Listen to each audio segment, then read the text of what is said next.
Hello Whovians, and I know that I'm a bit late, but it's better late than never, so I'm going with that theory today. Our last Christmas episode involved losing Matt, so they've been big and momentous, and this really kind of wasn't as vital, but it was kind of the, once again, playing with us in regards to Clara and the doctor, and will they or won't they? I don't mean sexually, I mean like just in general, will they or won't they stick together and stop fussing? Because yeah. So if you watch my other reviews, and maybe you as well, have been a little bit put off by this situation of will Clara leave, will Clara go?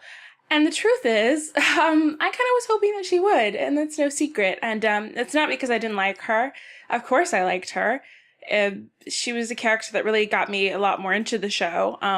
I feel like a lot of things happened to her that I wasn't pleased by, but that's pretty much everything, isn't it? You can't win with everyone, and they're just not winning with me currently. But it was kind of funny because this had to be an episode that was kind of goofy. There was Santa, played by the wonderful Nick Frost, who is always glorious and who always provides some great fun, and he did that. And then we had the actor who played Strax and the other guy whose name I cannot remember, but they were both brilliant and they provided that little fun element. And even though Moffat has said numerous times that he's done with the fairy tales, you know, he can't stop because the Doctor is a fairy tale. I mean, he is. In the same way that Robin Hood is, and he dealt with that theme, despite having said he was done with it. Sure, it is darker. As the Doctor said, fantasy and reality equal both ridiculous. Just true. So we were dealing with that. So how Santa brought Clara and the Doctor back together is weird. I don't know. We don't know what was real and what wasn't, and I think that was kind of the point. And also to say that we never really stopped believing in fairy tales. And I think that's true for most people with any sort of imagination. Like, I could tell you right now that I secretly wasn't hoping, and haven't been, and still not hoping, that someday a owl will come and be like, listen, we're 11 years too late, but you're a wizard or slash witch. I would rather be a wizard because it sounds cooler. And I'd be like, oh, I knew it all along. I knew it. I knew I was a wizard. And I would totally be on board. Like, I just know I would. I might be a little creeped out, but I'd be on board. So that's what I'm saying when I say that this was being like, oh, well, Clara, which was a bit ridiculous. Like, I believe in Santa. And the Doctor, and I think what she meant at the end was that she believed in the Doctor. And, he looks a bit different. Yeah. I would not like a Capaldi as Santa. Oh, that would be weird. But, bless him. And bless her. Her performance wasn't particularly amazing. Mostly, when you're grieving, anyone who grieves, it's kind of like this cycle of weirdness because there's a lot of anger and mostly there's a lot of wanting to forget. And grief is something like that can then make us pretty idiotic. And, yeah, and like letting bugs suck your brain out like a milkshake. That's like totally something you do if you were going through grief and you're riddled with pain, and it's pretty unpleasant to watch. And I feel like this was a way of, with jokes, not from her particularly, but with jokes from Shona, who I really loved, and I really would love to see on her in a little to-do list. I would love to see that. I really would. I don't know, there was a lot of comedy. I really appreciate having a Doctor's son on, who was brilliant. Does one truly ever grow out of fairy tales? And the answer is, methinks not. No, I don't think we do. You have a creepy monster, you have some Inception type shit, which I could not stand Inception. I won't lie to you, I did not enjoy that, what I saw of it. I couldn't watch the whole thing, which probably puts me in a weird crowd of people who haven't enjoyed it. I don't know.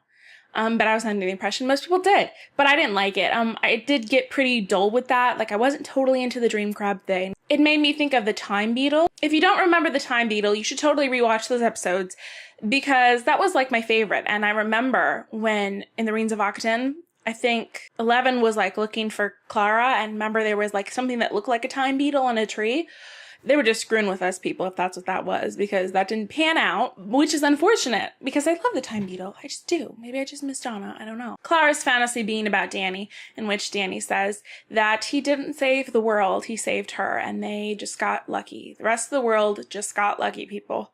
And then commenced the flow of, even as somebody who didn't particularly like Danny, it's a lot. It's a lot of feelings, Shona was brilliant. She had some amazing lines. That dancing. We need more dancing on Doctor Who. We need it. And I want it. And I will have it someday. More dancing, please. I think that was just a lot of fun, you know, because we were dealing with something super serious, which is that these two people who have a lot of grief going on right now, and rightly so, and lying to each other and trying to protect each other.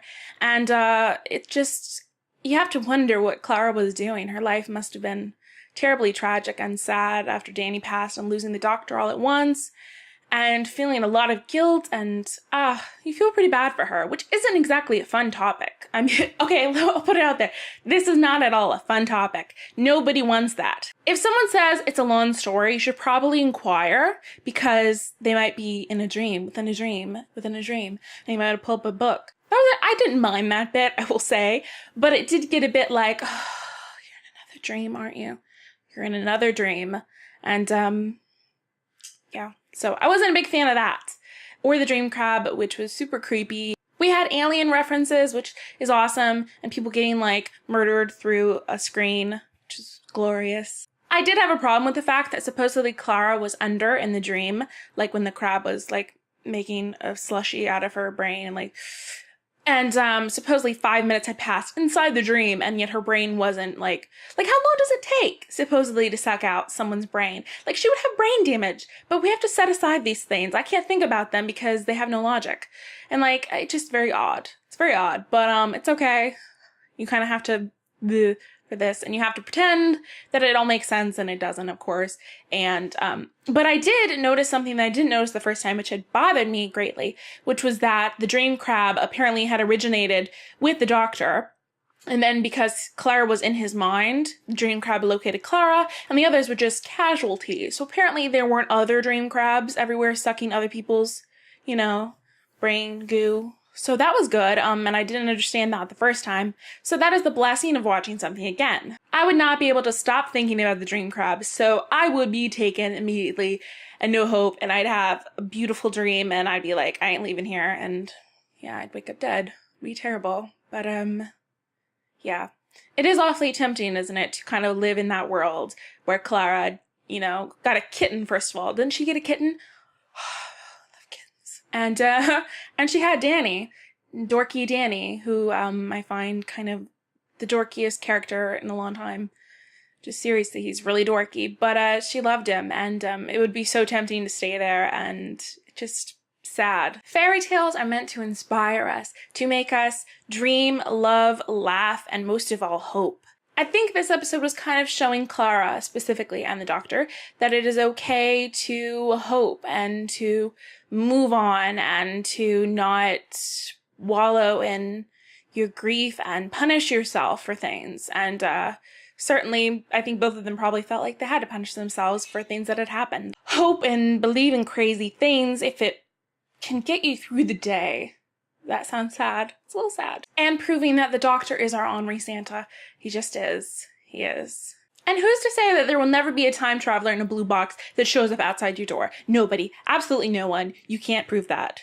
It's good for the soul, and some realities disappoint us. In fact, most realities disappoint us. So it's perfectly fine, I think. I'm saying right now. And after this grand within a dream, within a dream, within a dream, Santa, he's helping you and discovering, yeah.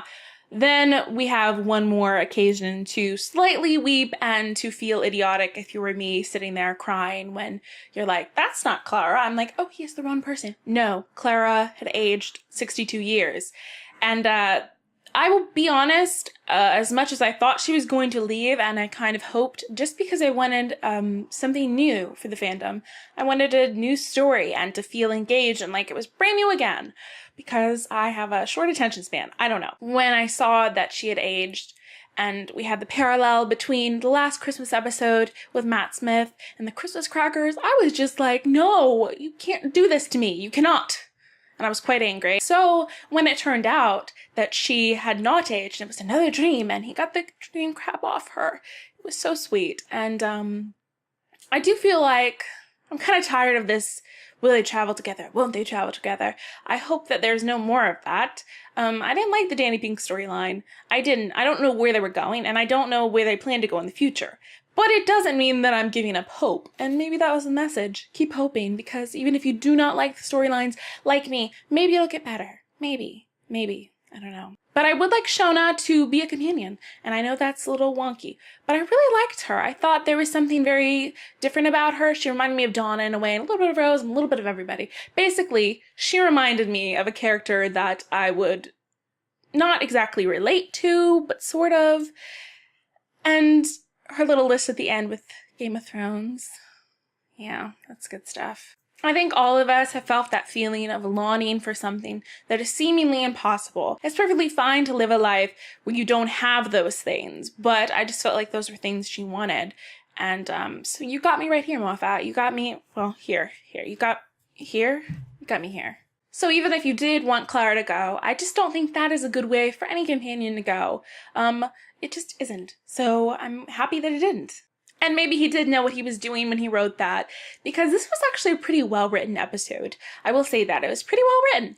And he kind of emotionally tugged at us a lot, which he's been doing a lot lately. But moreover, I think it kind of shocked me into thinking, well, yeah, I'm not done with her maybe yet. I don't know how Clara is going to deal with her grief. I don't know what is next for them, if we're going to get another companion coming on. But I do know there are a lot of things to be excited about. A lot of guest stars, and even though we have no filming news, really, not a lot, we do have the announcement that we will have a female writer for the first time in, like, I don't know, really long time, and we will have a female director again. But I really do think that we're going to get another companion. And, yeah, so I wish Danny Pink had turned out to be that. In fact, most people thought he would, but that was just not what was going to happen, which is unfortunate because Samuel is adorable and I like looking at him, and I'm sorry. So hopefully the grieving that Clara is doing will not hold a prime focus. Hopefully she will channel it into good and we will have some great storylines. And that sounds terrible, but you know, I don't know. It's just not fun to watch somebody whose heart is broken all the time, sort of. I don't know. Maybe for you, not for me. So I'm recording this in February, so Merry Christmas in February. It is not the last Christmas for anybody except people who died, and that sucks. So maybe for me, the dream crabs were crappy and weird, and I was grossed out, and maybe the Inception deal with the dream inside a dream, and maybe I didn't care for Santa too much, but I think it got what it was supposed to done, which is sort of like transition us from this period of grief and to a period of hope, and look, we're friends and we're gonna go off and travel time and stuff. And it's gonna be super fun or something. Hopefully it will be fun and I will keep you updated. I am still doing updates, I just haven't had a ton of news to talk about yet. So look out for that. So all in all, I've really enjoyed this episode and I hope you did too. And yeah, so I'm just here with you waiting until that magic time when we have new Doctor Who. If you want to subscribe, feel free to. I'm Mess over here. I will be making more videos definitely about Doctor Who. Not sure about what else, but yeah. So thank you for watching and have a good weekend thing. The Walking Dead is back tonight. I'm excitement. So excited. Okay. Also, I really enjoyed the show Constantine. If you haven't seen it yet, I'm having a moment here where I tell you that you should watch Constantine. It's really good. Yeah. Okay. Bye.